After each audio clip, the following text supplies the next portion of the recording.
ನಮಸ್ಕಾರ ಪ್ರಿಯ ವೀಕ್ಷಕರೇ. ಶಿವಸಂಕಲ್ಪ ಸೀರೀಸ್ನ ಕೊನೆಯ ವಿಡಿಯೋ ಮೀನರಾಶಿಯದ್ದು. ಮೀನರಾಶಿಗೆ ಯಾವ ಥರ ಸಂಕಲ್ಪಗಳನ್ನು ಅಂದರೆ ಸೂಚನೆಗಳನ್ನು ಕೊಡ್ಬೋದು ಅನ್ನೋದನ್ನ ನೋಡೋಣ ಬನ್ನಿ. ನೀವೇನು ನಮ್ಮ ಚಾನಲ್ಗೆ ಸಬ್ಸ್ಕ್ರೈಬ್ ಮಾಡದೇ ಇದ್ದರೆ ದಯವಿಟ್ಟು ಸಬ್ಸ್ಕ್ರೈಬ್ ಮಾಡಿ ವಿಡಿಯೋ ನೋಡೋದನ್ನು ಕಂಟಿನ್ಯೂ ಮಾಡಿ. ಸ್ನೇಹಿತರೆ, ಇಲ್ಲಿ ಮೀನರಾಶಿಯ ಬಗ್ಗೆ ಬಂದಾಗ ನಾವು ನೋಡಬೇಕಾಗಿರೋದು ಶನಿ ಪರಿವರ್ತನೆ, ವಿಶೇಷವಾಗಿ 7.5 ವರ್ಷಗಳ 7.5 ಜನ್ಮ ಶನಿಯಾಗಿ ಪರಿವರ್ತನೆಗೊಳ್ತಾ ಇರೋದು. ವ್ಯಯದ ಶನಿ ಇರುವಂಥದ್ದು. ಜನ್ಮ ಶನಿ ಅಂದ್ರೇ ಕಷ್ಟ ಅಂತ ಹೇಳೋದಿಲ್ಲ, ಸವಾಲುಗಳ ಒಂದು ಸಂಕೋಲೆ. ಸೊ ಇದು ಜನ್ಮ ಶನಿಯ ಬಗ್ಗೆ ಹೇಳುವಂಥ ವಿಚಾರಗಳು. ಇನ್ನು ಗುರುವನ್ನು ನೋಡೋದಾದರೆ, ಅಂದರೆ ಗುರುಗ್ರಹ ಯಾವ ಥರ ಪರಿವರ್ತನೆಗೊಳ್ಳುತ್ತೆ ಮೇ ತಿಂಗಳಲ್ಲಿ ಅಂತ ನೋಡೋದಾದರೆ, ಒಂದಷ್ಟು ಪಾಸಿಟಿವ್ಗಳು ಕೇಂದ್ರದಲ್ಲಿ ಅಂದರೆ ಚತುರ್ಥ ಭಾವದಲ್ಲಿ ಗುರು ಬಂದಾಗ ಒಂದಷ್ಟು ಪರಿಹಾರಗಳು, ಒಂದಷ್ಟು ಪಾಸಿಟಿವ್. ವಿಶೇಷವಾಗಿ ಕೇಂದ್ರದಲ್ಲಿ ಪ್ರಭಾವ ತುಂಬ ಶಾರ್ಪಾಗಿರುತ್ತೆ. ಪಾಸಿಟಿವ್ ಎಫೆಕ್ಟು ರಾಶ್ಯಾಧಿಪತಿ ಕೇಂದ್ರಕ್ಕೆ ಬಂದಾಗ 7.5 ಏನೆಲ್ಲ ಸಮಸ್ಯೆಗಳು ನಿಮ್ಗೆ ಬರ್ತಾವೆ ಅಂತ ಹೇಳಿದೆ, ಅದನ್ನು ಭರಿಸುವಂಥ ಒಂದಷ್ಟು ಶಕ್ತಿಯನ್ನು ಕೊಡ್ತಾನೆ ಗುರು. ಆಯಿತು, ಗುರುವಿನಿಂದ ಮತ್ತಷ್ಟು ವಿಚಾರಗಳನ್ನ ಎಕ್ಸ್ಪೆಕ್ಟ್ ಮಾಡ್ಬೋದು ಮುಂದುವರಿದಂತೆ. ಅಂದರೆ ಜನ್ಮ ಶನಿ ಅನ್ನೋದು 2.5 ವರ್ಷ ಇರೋದಾದರೆ, ಗುರುಗ್ರಹ ಅನ್ನೋದು ಮೂವ್ ಆಗುತ್ತೆ ನಿಮ್ಮ 5ನೇ ಭಾವಕ್ಕೆ 1 ವರ್ಷದ ನಂತರ. ಅಂದರೆ 2026 5ನೇ ಭಾವದಲ್ಲೇ ಇರುತ್ತೆ ಅಂತ ಯೋಚನೆ ಮಾಡೋದಾದರೆ, ಆಗ ಇನ್ನೂ ಚೆನ್ನಾಗಿ ಪಾಸಿಟಿವ್ ಪರಿವರ್ತನೆಗಳನ್ನ ಗುರುಗ್ರಹ ತಂದುಕೊಡುತ್ತೆ. ಅಂದರೆ ಈ 7.5 ಇದ್ದರೂ ಕೂಡ 4 ಮತ್ತು 5ನೇ ಭಾವದಲ್ಲಿ ಗುರುವಿನ ಸಂಚಾರ ಇರೋದ್ರಿಂದ ಬಹಳಷ್ಟು ವಿಷಯಗಳಲ್ಲಿ ಪಾಸಿಟಿವ್ ಕೂಡ ನಡೀತಾ ಇರುತ್ತೆ. ಅದು ಎಲ್ಲೋ ಒಂದು ಕಡೆ ಬ್ಯಾಲೆನ್ಸಿಂಗ್ ಎನರ್ಜಿಯನ್ನು ಕ್ರಿಯೇಟ್ ಮಾಡುತ್ತೆ. ಪೂರ್ತಿಯಾಗಿ ಇಂಬ್ಯಾಲೆನ್ಸ್ ಆಗದೆ ಇರೋ ಥರ ಅಥವಾ ನಿಮಗೆ ಬಹಳಷ್ಟು ತೊಂದರೆಗಳು ನಡೀದೇ ಇರೋ ಥರ ತಡೆಯೋದಕ್ಕೆ ಸಹಾಯ ಮಾಡುತ್ತೆ.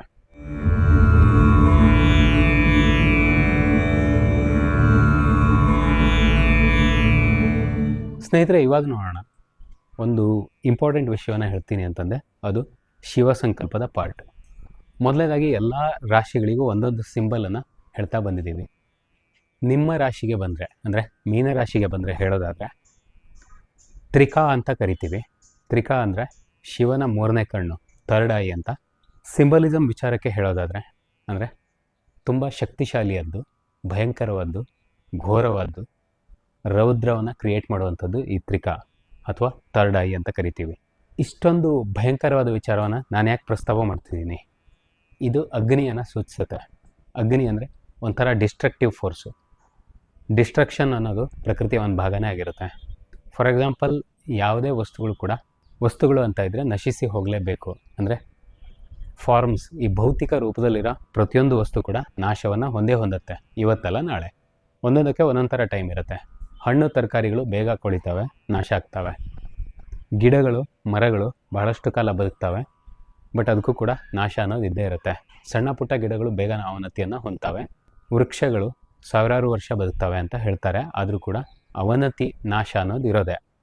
ಸೊ ಒಂದರ ನಾಶ ಅನ್ನೋದು ಇನ್ನೊಂದರ ಸೃಷ್ಟಿಗೆ ದಾರಿ ಮಾಡಿಕೊಡುತ್ತೆ. ನಮ್ಗೆ ಗೊತ್ತೇ ಇದೆ, ಅದು ಪ್ರಕೃತಿಯಲ್ಲಿ ಒಂದು ಪ್ರಾಸೆಸ್ ಥರ ನಡೀತಾ ಇರುತ್ತೆ, ಹುಟ್ಟು ಮತ್ತು ಸಾವು ಅನ್ನೋದು.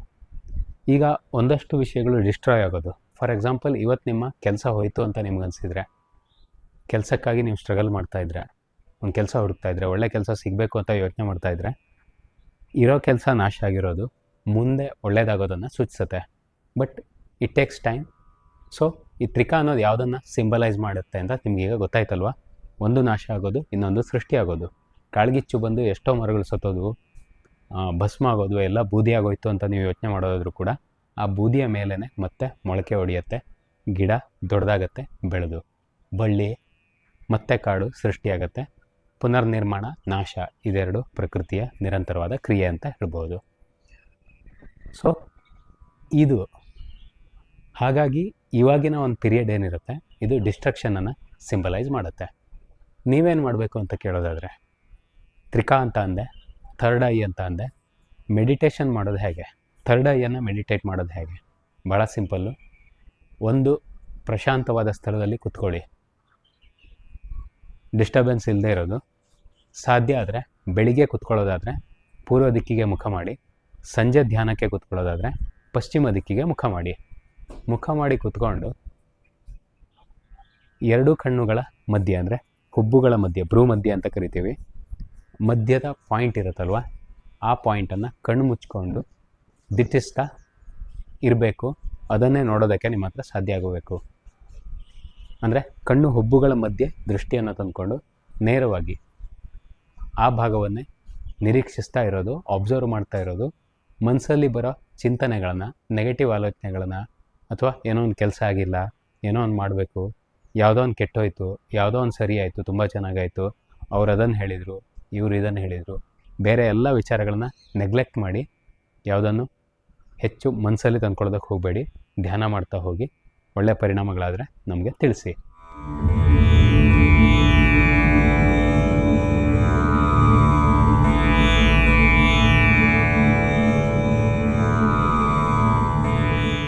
ಇದು ನೀವು ಮಾಡಬೇಕಂತ ಮೊದಲನೇ ಸಂಕಲ್ಪ. ಮೆಡಿಟೇಷನನ್ನು ಮಾಡುವಂಥದ್ದು, ವಿಶೇಷವಾಗಿ ಥರ್ಡ್ ಐಯನ್ನು ಫೋಕಸ್ ಮಾಡಿ. ಇದು ನಿಮಗೆ ಮುಕ್ತಿಯನ್ನು ನೀಡುವಂಥ ಒಂದು ದಾರಿಯಾಗಿರುತ್ತೆ. ಬಹಳಷ್ಟು ಸೂಚನೆಗಳನ್ನು ನಿಮ್ಗೆ ಕೊಡ್ಬೋದು ಈ ಸಂದರ್ಭದಲ್ಲಿ. ಮೊದಲಿಂದ ಡಿಸ್ಟ್ರಕ್ಷನ್ ಅನ್ನೋದು, ವಿನಾಶ ಅನ್ನೋದು ಸೃಷ್ಟಿಯ ಒಂದು ಆರಂಭ ಆಗಿರುತ್ತೆ ಅಂತ. ನಾಶ ಆಗ್ತಾ ಇದ್ದಂಗೆ ಸೃಷ್ಟಿನೂ ಶುರುವಾಗಿರುತ್ತೆ. ಸೊ ಹೊಸ ವಿಚಾರಗಳು ನಿಮ್ಮ ಮನಸ್ಸಲ್ಲಿ ಬರೋದಕ್ಕೆ ಶುರುವಾಗಬೇಕು. ಹೊಸ ವಿಚಾರಗಳನ್ನ ಕಲಿಯೋದಕ್ಕೆ ನೀವು ಪ್ರಯತ್ನ ಮಾಡಬೇಕು. ಅವಕಾಶಗಳು ಸಿಗ್ತವೆ ನಿಮಗೆ, ಸಿಗೋದಿಲ್ಲ ಅಂತಲ್ಲ. ಸ್ವಲ್ಪ ಟೈಮ್ ತಗೊಳುತ್ತೆ, ಸ್ವಲ್ಪ ನಿಧಾನ, ಕೆಲಸ ಆಗೋದು ನಿಧಾನ. ಅವಕಾಶಗಳ ಮೇಲೆ ಕಾರ್ಯ ಆರಂಭ ಮಾಡೋದಕ್ಕೆ ಇದರಂಥ ಒಳ್ಳೆ ಟೈಮ್ ಇನ್ನೊಂದಿರೋದಿಲ್ಲ. ಭಾಳಷ್ಟು ಜನ ಯೋಚನೆ ಮಾಡ್ತಿದ್ದಾರೆ, ಶೇರ್ ಮಾರ್ಕೆಟಲ್ಲಿ ಹಣ ಹೂಡೋ ಥರದವರು, ವ್ಯಾಪಾರಸ್ಥರು, ಇವರೆಲ್ಲ ಒಂದು ಡಲ್ನೆಸ್ಸನ್ನು ಎಕ್ಸ್ಪೀರಿಯೆನ್ಸ್ ಮಾಡ್ತಾ ಇರ್ಬೋದು. ಅಂದರೆ ಕುಸಿತ, ಬೆಲೆ ಕಡಿಮೆ ಆಗ್ತಿರೋದು, ಸ್ಟ್ಯಾಗ್ನೇಟ್ ಆಗ್ತಿರೋದು, ಮುಂದೆ ಏರದೇ ಇರೋದು, ಬಹಳಷ್ಟು ಇನ್ಫ್ಲೇಷನ್ನು, ಈ ಥರದ ನೆಗೆಟಿವ್ ಟ್ರೆಂಡ್ಗಳನ್ನು ಗಮನಿಸ್ತಾ ಬರ್ತಾ ಇರ್ಬೋದಲ್ವ ನೀವು. ಸೊ ಇದು ಸಮಯ ಆಗಿರುತ್ತೆ ಹೊಸ ವಿಚಾರಗಳನ್ನು ಆರಂಭ ಮಾಡೋದಕ್ಕೆ, ಹೊಸದರಲ್ಲಿ ಹೂಡೋದಕ್ಕೆ, ಹೊಸ ಅಂಶಗಳನ್ನು ಮನಸ್ಸಿಗೆ ತೊಗೊಂಬಂದು ಕೆಲಸವನ್ನು ಶುರು ಮಾಡೋದಕ್ಕೆ. ಹಾಗೆಯೇ ಭಾಳಷ್ಟು ಕ್ಷೇತ್ರಗಳು ಇವತ್ತಿನ ದಿನಗಳಲ್ಲಿ ಅಂದರೆ ನಾವು ಕಲಿಯೋದೇ ಇರುತ್ತೆ, ನಿರಂತರವಾಗಿ ಕಲಿತಾ ಹೋಗಬೇಕಾಗತ್ತೆ. ಯಾರೋ ಅಂದರು ನನ್ನ ಹತ್ರ ಒಬ್ಬರು, ಅಂದರೆ ಅವರು ಡೆವಲಪರು, ಸಾಫ್ಟ್ವೇರ್ ಇಂಡಸ್ಟ್ರಿಯಲ್ಲಿ, IT ಇಂಡಸ್ಟ್ರಿಯಲ್ಲಿ ಕೆಲಸ ಮಾಡುವಂಥವ್ರು. ಅವರು ಹೇಳಿದರು, ಇವತ್ತಿನ ದಿನ ಕಲಿತಾನೇ ಇರಬೇಕಾಗತ್ತೆ, ನಾವು ಸ್ಟೂಡೆಂಟಾಗೇ ಜೀವನವನ್ನು ಮುಂದುವರ್ಸ್ಕೊಂಡು ಹೋಗಬೇಕಾಗತ್ತೆ ಅಂತ. 100% ನಿಜ ಇದು. ನಿಮ್ಮ ಮಟ್ಟಿಗೂ ಹಳತೆಲ್ಲ ನಾಶ ಆದಾಗ ಹೊಸದನ್ನು ಸೃಷ್ಟಿ ಮಾಡೋ ಪ್ರಕ್ರಿಯೆಯಲ್ಲಿ ನೀವಿರುವಾಗ ಈ ಪಾಯಿಂಟು ಸಿಕ್ಕಾಪಟ್ಟೆ ಇಂಪಾರ್ಟೆಂಟ್ ಆಗುತ್ತೆ. ಹೊಸ ವಿಚಾರಗಳನ್ನ IT ಫೀಲ್ಡಲ್ಲಿದ್ದರೆ AI ಕಲಿಯೋದಕ್ಕೆ ಟ್ರೈ ಮಾಡಿ. ಹೊಸದೇನಿದೆ ಅದರಲ್ಲಿ ಯಾವ ವಿಚಾರಗಳು ಇಂಪಾರ್ಟೆಂಟ್ ಆಗುತ್ತೆ ಟ್ರೈ ಮಾಡಿ, ತಿಳ್ಕೊಳ್ಳೋದಕ್ಕೆ ಟ್ರೈ ಮಾಡಿ.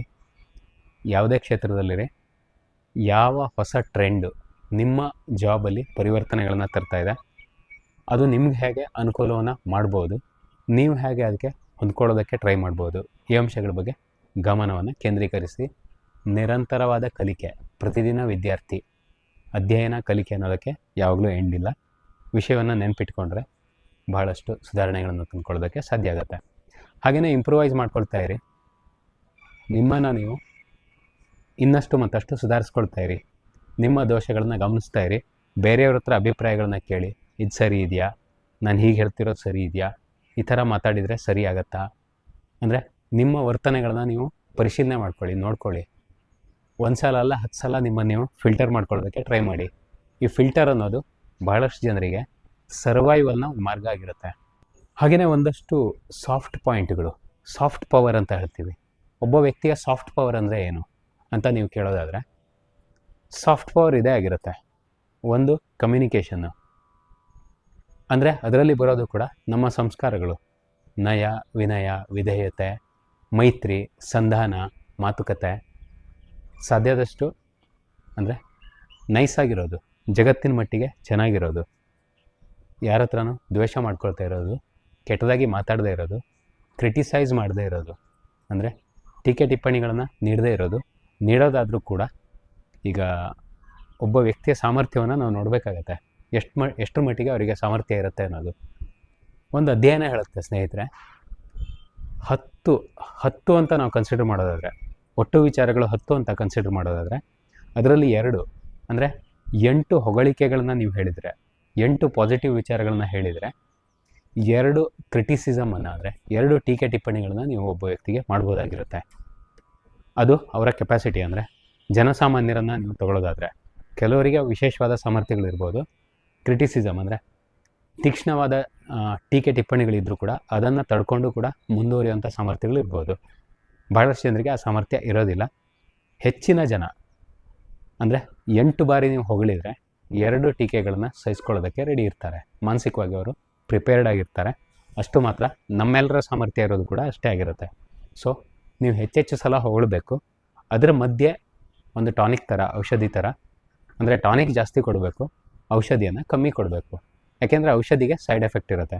ಸೊ ಟೀಕೆ ಮಾಡೋದಾದರೂ ಕೂಡ 8 ಬಾರಿ ಹೊಗಳಿ 2 ಬಾರಿ ಕೆಟ್ಟ ವಿಚಾರಗಳನ್ನು, ಅಂದರೆ ಕೆಟ್ಟ ಅಂಶಗಳನ್ನು, ಯಾರಾದರೂ ಸುಧಾರಿಸ್ಕೋಬೇಕು ಅನ್ನೋ ಥರದ ಅಂಶಗಳನ್ನು ಹೇಳಿ. ಇದು ನಿಮಗೂ ಕೂಡ ವೃದ್ಧಿಯನ್ನು ಉಂಟು ಮಾಡುತ್ತೆ ಲೈಫಲ್ಲಿ. ಯಾಕೆಂದರೆ ಅವರ ಮನಸ್ಸಲ್ಲಿ ಒಂದು ಒಳ್ಳೆಯ ಇಂಪ್ರೆಷನ್ ಬೆಳೆಯುತ್ತೆ. ಪರವಾಗಿಲ್ಲ, ನನ್ನ ಒಳ್ಳೆಯ ಅಂಶಗಳನ್ನ ಗುರುತಿಸ್ತಿದ್ದಾನೆ ಅನ್ನೋದು. ಹಾಗೆಯೇ ಕೆಟ್ಟ ಅಂಶಗಳು, ಅದು ಔಷಧಿ ಇರೋ ಹಾಗೆ, ಅದಕ್ಕೂ ಕೂಡ ಶುಗರ್ ಕೋಟಿಂಗ್ ಅವಶ್ಯಕತೆ ಆಗುತ್ತೆ.